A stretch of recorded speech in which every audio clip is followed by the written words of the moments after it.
Broad daylight in East Cleveland. An ordinary day until one moment, something out of the ordinary. What happens on October 20th, 2009 is about to change everything. This 911 dispatcher gets a call. The caller is frantic. She fell out the window upstairs on the second floor. Okay. She laying on the ground, butt neck. He's just watched this woman come flying out of a second-story window. And he's saying, she's on the ground here. They're saying, is she alive? Is she breathing? With her right now? I'm right here right now. She's laying on the ground, butt neck. She just came flying out of this window. He doesn't know if she was thrown, if she jumped, if she fell. He just knows there's something wrong here. There's a man inside the house. His name, Anthony Sowell. You know, he told the police, well, we were just using drugs together and she accidentally fell out of the window. Sowell has already enticed 11 women to use drugs inside 12205 Imperial Avenue. He selected his victims from a group of people in a community that would be hesitant to step forward and be witnesses. I got mad and I was like, cussed him out and told him to get out of the house. Detectives gather evidence until a picture of a suspect emerges. Which piece of the puzzle will reveal Anthony Sowell as guilty of murder? What would be the killer's mistake?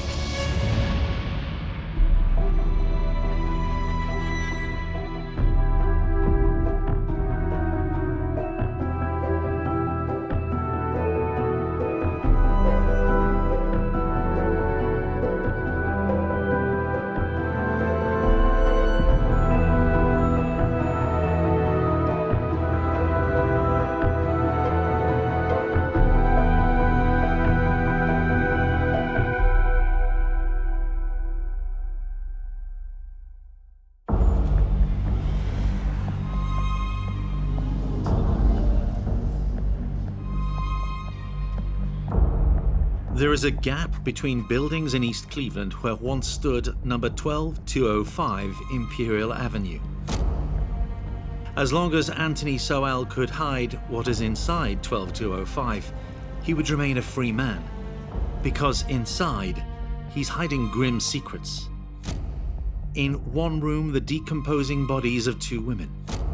In another, a further 3. And outside in his yard, yet more. What is known about the man who had frightened a woman so much that she threw herself from the second story of 12205 Imperial rather than stay a second longer?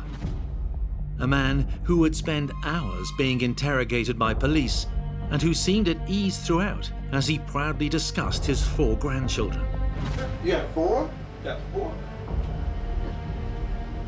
They call you Papa or Grandpa? Oh. Yeah? And You love that, don't you? no, You do. it's okay, no. But that's everybody called me that. Yeah, that's the love for them. So I know that you probably be skinning and grinning, don't you? Don't you? You don't be grinning when they be coming up to you? Anthony Sowell seemed happy in police company, happy in the company of everyone. Many times when somebody is arrested, you hear their neighbors say, they were so quiet. I never knew there was anything wrong. I didn't think that they were capable of such a crime. I can't believe that that is my neighbor that did that. And that's what makes them so effective, is that they can blend in. He really had this kind of outward appearance to the neighborhood where he would hold barbecues and chat with people. They didn't really suspect him of doing anything like this. He could snap. People had seen him lose his temper. So it's kind of these 2 personalities that people would describe seeing. You know, he had at least 1 or 2 girlfriends at the time that we were able to hear from afterwards who talked about, you know, the long conversations they would have and how, you know, kind and introspective he could be. But then he could also be very violent if someone disagreed with him or didn't, you know, didn't say the right things. But a killer, not Tony Sowell, the party guy. There is no sign, no neon sign on anybody that says I'm a serial killer, I kill for a living. There is no sign at the intersection that you often see people hold, the I will work for food. They're not holding signs that say I will kill for pleasure. Anthony Sowell's killing story begins to be uncovered with a 911 call. She looked like she around about 40. About 40? All right. Yeah. Is she conscious? She can't get up, though. But she is awake, right? Look, I ain't even trying to go near her. I gave her my T-shirt to put on. Is she awake? She kind of awake and going in and out. Breathing? Yeah. And which window did she fall out? The first or the second? I don't know. Was it less than 6 feet or more than 6 feet? The second, yeah, 12, 15 All right. feet. All right. There we go. And it happened just now, correct? Yeah. The call had been made in a neighborhood of East Cleveland where violence was not uncommon. In fact, a year ago, another woman had fled from 12205. December 2008, a woman in the neighborhood named Gladys Wade frantically flags down a police car. She tells the officers that she was attacked. She's got scratches on her neck, she's got a deep gash in her right thumb, and she says what happened is Anthony Sowell asked her if she wanted to go drink beers with him, and when she said no, he punched her in the face, knocked her out, and dragged her into his house, where he proceeded to choke her and tried to rip off her clothes. She said he had just this evil look in his face. She said it was like the eyes of the devil were glowing, and she said she fought back and tried to scratch his eyeballs out. Police visit the owner of 12205 Imperial, where the attack had taken place, and hear a different story from Anthony Sowell. Gladys had hit him, he said. The officers decide this is a domestic. They don't want to get involved, and they want to quickly get out of the house. It is littered with trash and smells very badly. They smell this horrible stench, but they see trash everywhere. It's just a pit. They wanted to get away from the neighborhood too. Mount Pleasant. The name Mount Pleasant at that time really was almost cruelly ironic because the neighborhood by then had really hit the skids. There was a lot of poverty. 1 in 5 houses was up for foreclosure. There was a lot of crime. This was a rough neighborhood. A lot of the residents of the area had fallen victim to the crack epidemic of the time, and a lot of those people were women. And so they would roam the streets, searching for their next hit, and that made them easy prey for ruthless predators like Anthony Sowell. Not that he was considered a predator. As likable as he appeared to be to some, not many did actually know much about Anthony Sowell. You know, he wasn't a person that everybody immediately had a specific memory of, but he was kind of always in the background, maybe a little bit socially awkward. Sowell was an ex-serviceman. He'd been a model Marine. Maybe the stringent rules in the military were good for him for a while. I know that he was able to, cope in the military, do his job. He listened, he followed orders, directions, never really got in a lot of trouble. He would later tell probing detectives of his pride at his record. How long were you in the service? 7 years. 7 years? He'd done a 7-year tour of duty, and from everything that we know, he did well. He was a good serviceman. You re-enlisted? You like being in the Marine Corps? I was good at it. Yeah. In 1989, 4 years after leaving the military, it all begins to go wrong. When he gets out, he starts having problems. He breaks up with his girlfriend, he stops going to work, and he loses his job, and then he turns to drinking pretty heavily. He's pretty much drinking all day. Beer was his vice, and things are kind of falling apart for Anthony Sowell. The drunk Sowell would target vulnerable women and entice them back to his place. And then things would get ugly. It wasn't long that he was home before he was actually accused of harming several women. And actually 2 in kind of close proximity. There was 2 women, both of whom were pregnant, but also, either abusing drugs or hanging out with people who were drinking, that Anthony Sowell was accused of raping. His accuser, a pregnant woman, claims that he wouldn't let her go after she agreed to spend time with him. A woman goes to police and she tells them that Anthony Sowell attacked her inside his home, that he bound and gagged her and raped her.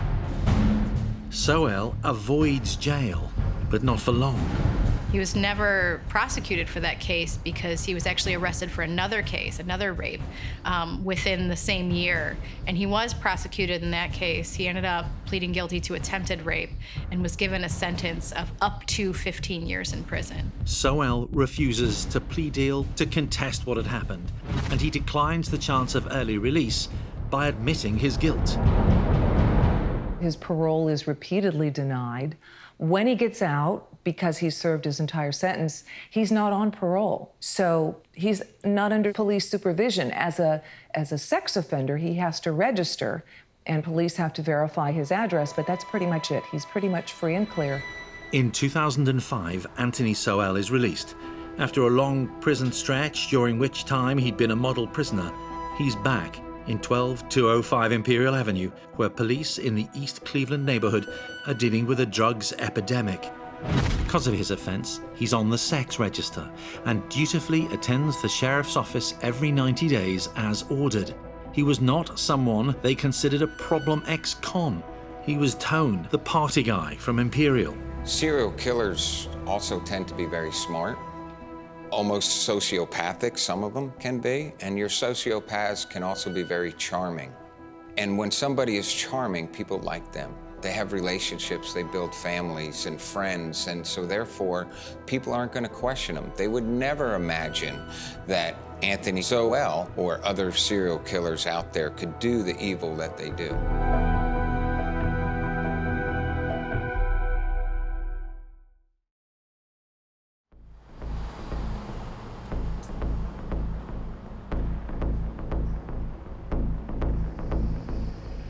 By 2007, Tony Sowell was living alone at 12205 Imperial, his parents having passed away. Drugs had flooded the Mount Pleasant neighborhood. The city was kind of getting poorer. There was the crack epidemic was really starting to affect the streets. There was a lot of mothers and fathers starting to use those drugs. Sowell set about preying on the women made vulnerable by their dependence on drugs. His own days were dominated by booze. He was really the kind of guy that was doing a lot of drinking. He'd go to the store in the morning and get a beer and just kind of continue that throughout the day. A pattern was set. The drunk Sowell would home in on vulnerable women and entice them back to his place. 12205 Imperial Avenue became quite the party venue. He would say, hey, do you want to come in and have a drink? And his house was a place where he would let people crash if they were using drugs and didn't want to go home. And the house, you could tell, it was definitely used for a place where people could just crash and could just party. There was beer bottles or beer cans all around. The rundown quarter of East Cleveland offered perfect conditions for the predator Sowell. Drug-confused women, a place of his own to take them, and a meeting venue where he could also get beers. There was a little corner store right there that was kind of the hub of activity on Imperial Avenue. They were really familiar with Anthony Sowell. He would come in and buy, tall beers, King Cobra beers, which he would drink often. People would come over to the store when they would come to his house, buy beer, party, kind of back and forth. When partying with Sowell, the menu was easy to predict. He might help cook up some drugs, and he might follow it up with a six-pack of beers. Then it would be time for sex, whether the women wanted it or not. Every female that you have brought to the house, have each and every one of them used drugs or using drugs like crack or whatever? Is that one of the reasons why they come to your house? So they can smoke from them? Okay. And you telling me that you don't do that? I used to, but you don't do that. Sometimes. On May 17th, 2007, Crystal Dozier was wandering the streets of Mount Pleasant. She spotted by Tony Sowell. She fitted a then all too familiar East Cleveland profile. And I'm trying to get the type of women that come to your house. And this is the type of women that come to your house are one drug users. Outright drug users. Very sure. Crystal Dozier was the mother of 7 children. Her own family remembers that Crystal, when she was a little girl, she was the responsible one. She's the one you could always count on. And she loved helping around the house and learning how to cook. And she really liked pretending she was a grown-up. She loved getting dressed up. But drugs changed everything. Did you like him, though? Did you like him when you met him? Yes. Okay. So you weren't mad at him when you met him. You kind of liked him all, right? Yes, yeah. And by the time she was in her early teens, her life was just basically spinning out of control. She never shook her drug habit. They all had these vulnerabilities that Anthony Sowell appeared to hone in on. So I looked at her, and she looked so sad and pitiful, like she just had a rough time. So I said, a beer? I said, how you gonna get a beer? I said, it's closed. Oh, they'll open up or something like that. Right. So I said, I tell you what, come on with me. You can get all the beers you want. Sowell invited her into 12205. He has raped before, but he has never killed. Nothing would be heard about Crystal for 2.5 years, her anguished family unable to find her. She had been raped, then strangled. The most personal way to kill somebody is to strangle them. And in Anthony's case, it was personal and close. And so he was able to watch and literally watch the breath of life come out of that person. Her killer buried Crystal by the backyard fence of 12205. She had become victim number 1 of Anthony Sowell. There was no reported sighting of Crystal before her murder. Possibly she had been whisked into 12205 in darkness. Possibly detectives were not getting all of the information they could from a community at times at odds with the police. He selected his victims from a group of people in a community that would be hesitant to step forward and be witnesses. Other drug-addicted women were lured into 12205 around the same time. And those women had gone to Anthony Sowell's house maybe to use drugs or drink or just hang out with him and had never left the home. As for Sowell, he was not suspected of any involvement in the disappearance of Crystal Dozier. There's even a suggestion that he may have tried to mend his ways. He participated in Alcoholics Anonymous, so he was aware that he had an alcohol problem. AA did not work. There is no indication that Sowell took a day off from his heavy drinking. And when he was drunk, he would want to have sex. He would head out looking for a sex worker. One like Tashana Culver, who went missing in June 2008, a young woman drifting in and out of family life. Tashana Culver had tried to get clean. It just never took. The pull of the drugs was just too strong. But she had once had hopes and dreams. She'd gotten her cosmetology license. She'd even trained to be a medical assistant. But drugs basically consumed her life. She was 33 years old. She had 6 children. Her family was slow to report her missing. She disappeared so often. She was dead within 2 hours of entering 12205. His killing method of choice were his bare hands. Sowell had perfected strangling by now. They will learn, they'll do everything the same, but this time they'll bring a gun. So it also is a learned behavior. They learn from their mistakes. And so throughout the years, Anthony learned from his mistakes and kept on trying to protect his craft. Can you tell me exactly what did you do with your hand? I can. That's why I could tell you it wasn't no weapon. He didn't start out killing. I would bet that he learned and progressed to that point. And as he was successful with his first rape, he would do the next one and the next one and try new things. And in this particular case, ultimately, as a serial killer, he got the thrill from watching his victims die. What, they would like piss you off or something maybe? Or what? What do you think would cause you to choke them? I mean, just off the top of your head. Think about it. Understand? My girl and them, something. That's all I can say. That was punishing them? Because of I was the Punisher. he was the Punisher. I can't explain it. As for the residents of Mount Pleasant, all they knew for sure was that something bad was coming from somewhere in the neighborhood. Before long, people in the area start complaining about this horrible smell in the neighborhood. It is just a rotten stench.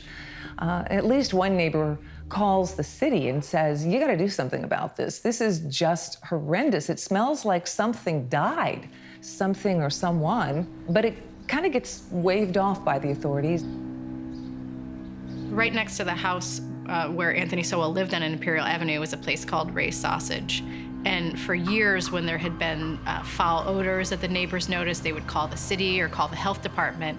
When people would come out, they would always attribute the smells to Ray's Sausage. And in fact, the people that owned this very small family-owned sausage company redid their entire sewer system, thinking that somehow the smell was being attributed to them, their sausage making, their dumpsters. You know, we only realized later that it was probably Anthony Sowell. And in fact, the owner said at one point that they believed that he may have dumped some bodies in their dumpsters. The upshot after the complaint was that an opportunity to stop a killer killing was ignored. The smell remains, and it just hangs over this neighborhood, just this rotten stench. The house where Anthony Sowell is living is just filthy, full of garbage, and definitely there's this horrible smell coming from there, but nobody ever does anything. No mistake yet big enough for cops to stop Sowell, who carries on picking up sex workers when drunk and attacking them, not always successful in his attempts to kill them. There was a number of women who actually made it out of Anthony Sowell's house, and each of them also described either being choked or strangled by him quite aggressively, sometimes with like a cord or a strap, other times with his hands. I was the Punisher. he was the Punisher. I can't explain it. Those who had escaped Sowell's punishment had not told police of their ordeal, fearful that they may be arrested for drug use and prostitution themselves. One woman would not reveal what she had seen inside 12205 until Sowell was safely locked up. She caught a glimpse of one of the decomposing bodies, which frightened her and just made her, realize, I have got to get out of here. So, what went on behind the door of 12205 Imperial remained undetected, uninvestigated. Sowell's good fortune and the fact that he was yet to make the mistake of attracting the police to his door meant that he was still free.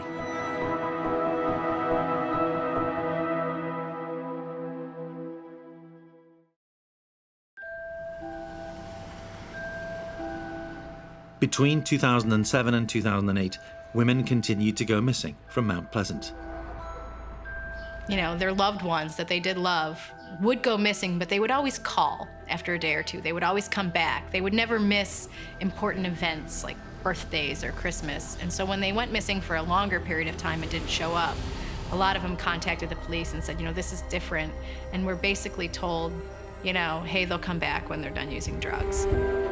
After all, who cares about women who often go missing for a living? 1 minute on the streets, the next selling sex in a location nobody knows of. Sex workers make perfect targets for serial killers. So the police were dismissive of these women for the same reason that Anthony Sowell likely targeted them. Anthony picked his victims because they were vulnerable. All his targets were black, drug-addicted, and desperate for cash. Choosing the same profile of victim is familiar territory for serial killers, and rapists too, like Anthony Sowell. The very first time that they're successful, they will continue to do the crime the same way every single time. Rapists are no different. If they were successful with a brunette living in an apartment, all their victims will be brunettes living in an apartment. I think he probably knew that people weren't going to come, beating down his door looking for these women. And so the killing went on. LaShonda Long's life had never been easy. LaShonda Long was the youngest of Anthony Sowell's victims. She was only 25. LaShonda's mom had been a crack addict. Her dad had been an alcoholic. And LaShonda's life pretty much fell into that pattern. It was only a matter of time before Sowell would find her. She was simply not able to defend herself, her life distorted by drugs and bad choices. LaShonda had her first child when she was just a child herself. She was 14 years old. At 17, she had 3 children, and she'd lost custody of all of them. He hated the fact that they used drugs and would even say things to them about it, and he wanted to help them, but then he would also do it himself. So he definitely had this strange relationship where he would meet women who had drug problems. He would kind of entice them into his home, with the idea of drinking or using drugs. But then he would also try to be very caring. Well, let me get you some clothes. Let me feed you. You look like you need to eat. I know what. One thing I think always made me mad is they had kids. And they was out in the street. Yeah. That's a big thing in my head. LaShonda's fate was to be a gruesome one. One family, I think it was LaShonda Long, the only thing they really recovered of her body was her head. It was in a bucket in the basement, which was very difficult for them. They didn't even have a body to bury. Sowell would describe his victim as pitiful, but he himself took no pity on them. The next woman to be enticed inside Imperial 12205 was Tonya Carmichael. Tonya Carmichael vanished in November of 2008. She was 33 years old. She was a drug addict, but she hadn't always been. She was once the protective mother who would chase away the drug dealers from her doorstep because she didn't want them to influence her children. But eventually she fell into drugs. Her life kind of intersected with Sowell's early on. They both grew up on Page Avenue. She knew him, probably tangentially. The families kind of knew each other. The addiction had led her to crime, to prison, away from her children, and eventually into the hands of a serial killer. She went looking for a hit and a bed for the night and chose 12205.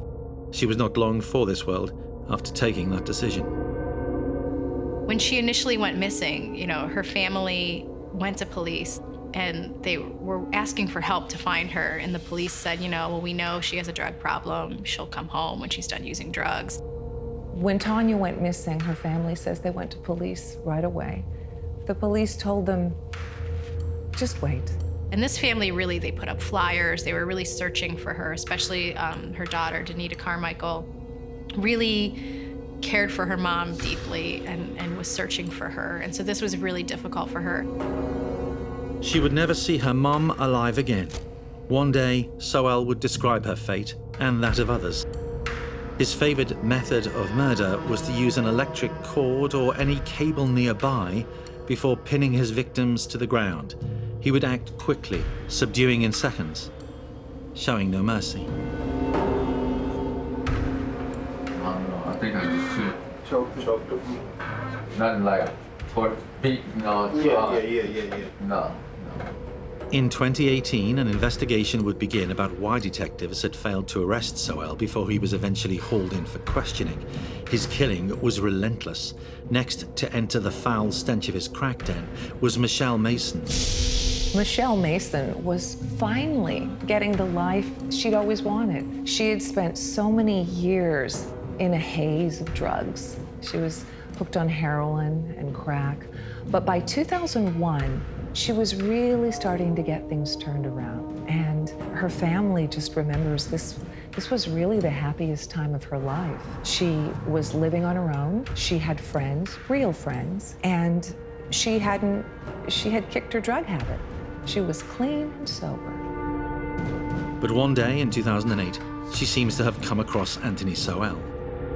On an October morning in 2008, when Michelle left the house and said she'd be back, and she never came back, her family knew something was wrong. They filed a missing persons report. They put out flyers all over the neighborhood. 15 months after claiming his first victim, Anthony Sowell has killed again for the 5th time. On October 29th, 2009, some Cleveland police officers, some detectives actually went to Anthony Sowell's home on Imperial Avenue, and they were looking to arrest him. A woman had accused him of rape. When they went to the house, he was not there. So they went away, figuring the overwhelming smell, which they could not miss, was from Ray's sausage store next door. How many more women would Anthony Sowell attract to 12205? What mistakes would he make before police would finally arrest him?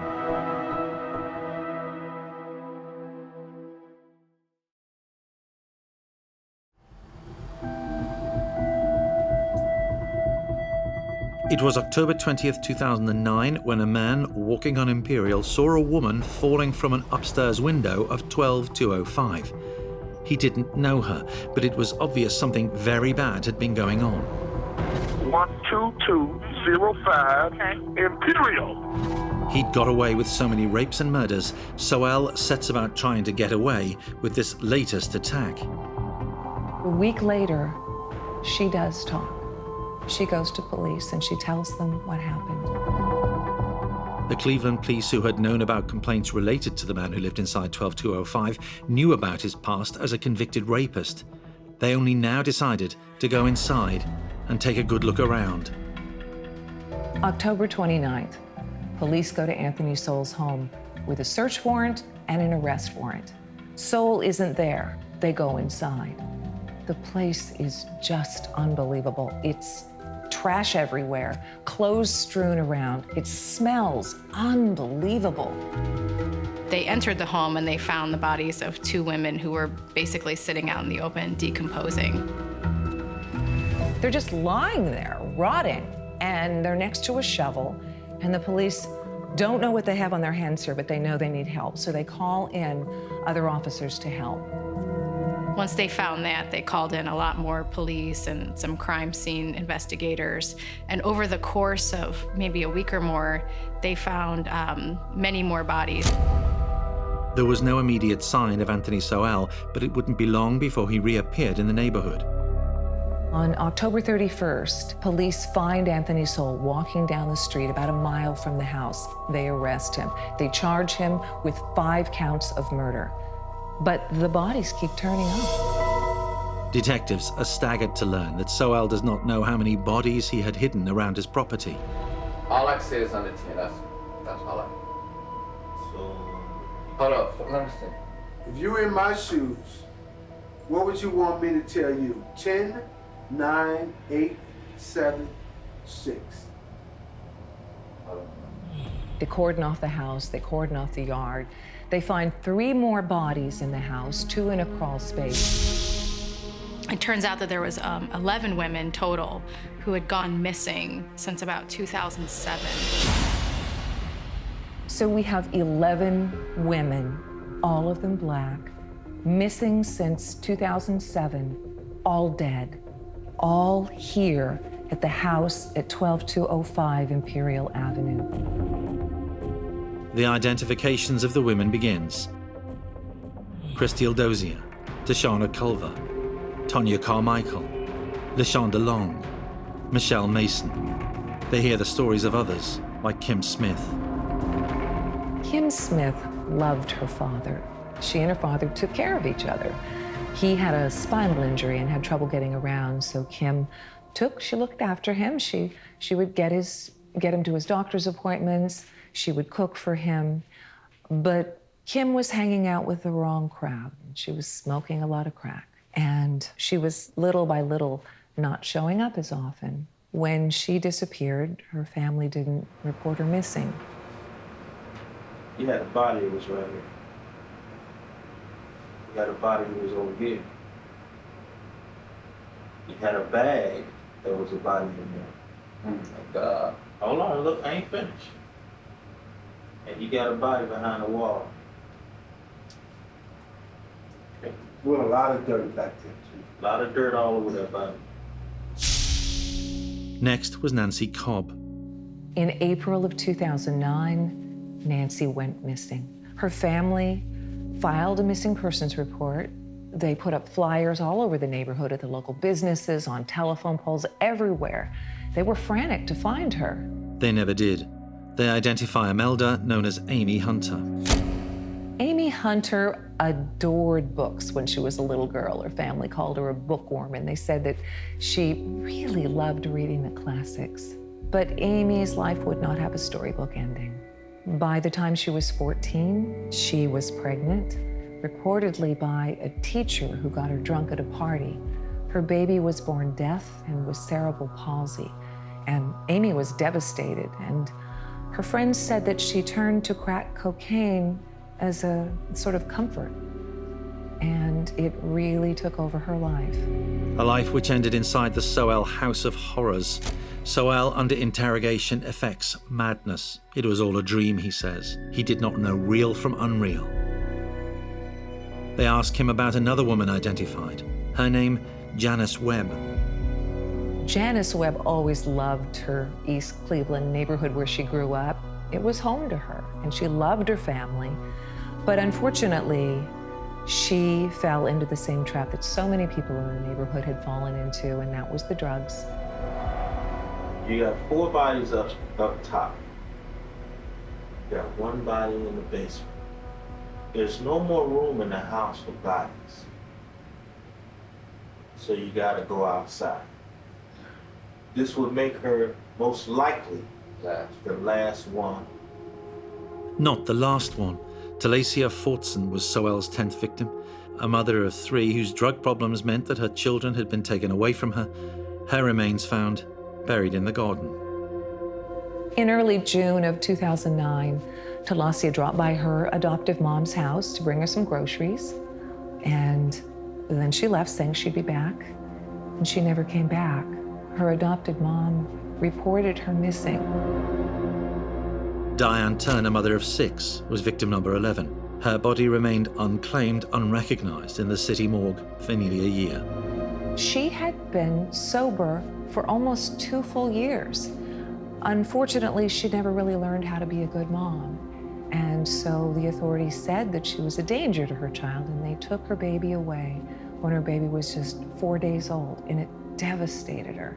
So pretty much then is when her family and friends say that Diane just gave up. Her body was found in the 3rd floor bedroom of Anthony Sowell's home at 12205 Imperial Avenue. The interrogation was not a difficult one if the target was to get a confession. Sowell could hardly deny his guilt, and any pretense of insanity soon disappears.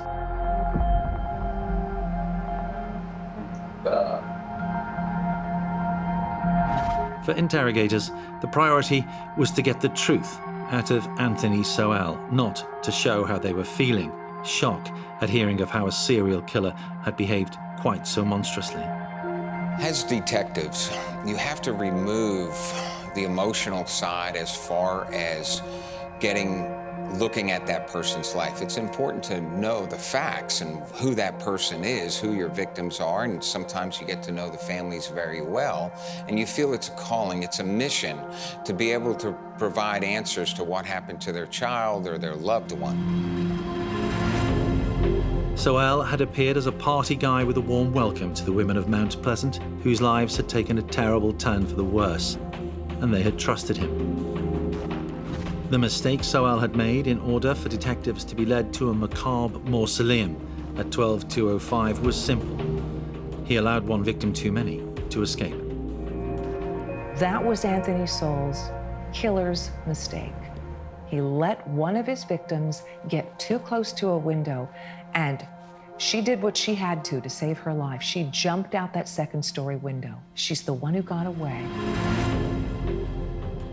And that's what it took to get Anthony Sowell finally arrested, finally stopped from his killing spree.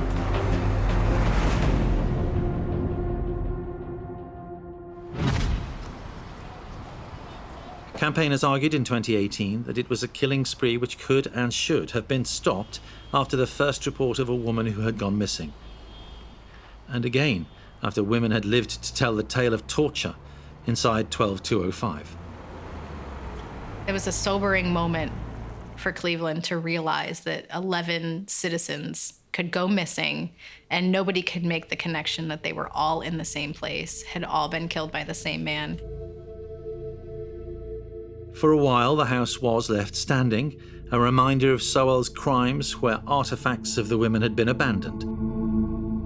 Clothing and jewelry left behind in the upstairs apartment of his home. The decision was taken in 2010 to pull down 12205.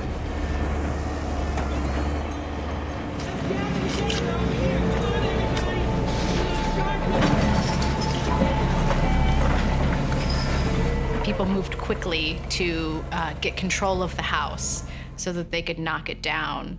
And, you know, within the year, the house was bulldozed and made into an empty lot.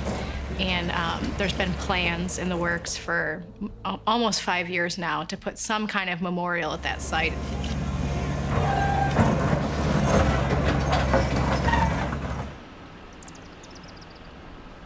I think it left the whole community numb. You know, how could we let this happen? How could we let this happen? How indeed. Sowell had killed and raped and killed, over a 3-year period, at the end of which time his mistake was to run out of luck when a survivor convinced police to look under the trash inside 12205. Essentially, people like Anthony Sowell and other serial rapists that have since been discovered, they were smarter than the police. They were smarter than the community. They knew that these women, and they, you know, the women probably knew in some ways too that nobody would care. Police had been warned about Sowell on a number of occasions and even had the right to ask to go inside the home of the registered sex offender. But they did not dig too deeply into a man who lived in a neighborhood that officers did not like to frequent. Actually, sheriff's deputies visited his house, and he had to check in regularly as a sex offender. And I think the same week as these bodies were discovered, they had checked in on him at his home, and they had just never entered his home because that wasn't part of what they did. If they did, they probably would have noticed something amiss or smelled the foul odor that neighbors had been complaining about for years, but couldn't really pinpoint, where it was coming from. The detective story which led police to the house of a serial killer does not reflect well on the Cleveland police force. That they got the final piece of the puzzle into the disappearance of women in Mount Pleasant was more about luck than judgment. Kidnap women too often, and eventually one will escape to raise an alarm that will finally be heard. She fell out the window upstairs on the second floor. Okay, are you there? She lay on the ground, butt neck. Are you? Sowell was given the death penalty in 2011. The sentence was never to be carried out. He died of natural causes in 2021.